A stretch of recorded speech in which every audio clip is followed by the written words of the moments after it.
जिवती तालुक्यात नानक पठार गावात अग्नितांडव।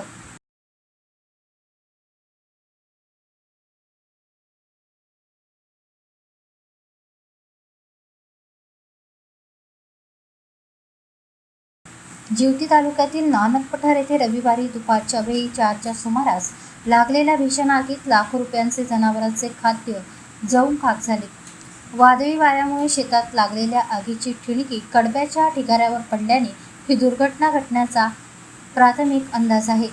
सुदैवाने या आगीमुळे कुठलीही जीवितहानी झाली नाही। उशिरापर्यंत आगीवर नियंत्रण मिळवण्यासाठी अग्निशामक विभागाच्या जवानांचे प्रयत्न सुरू होते। शेतकऱ्यांनी दुपारी 4 वाजताच्या सुमारास शेतातील पालापाचोळा जाळला। याचवेळी सोसाट्याचा वारा सुरू झाला, त्यामुळे तिथे पडलेल्या पालापाचोळ्याचा पेट घेतला।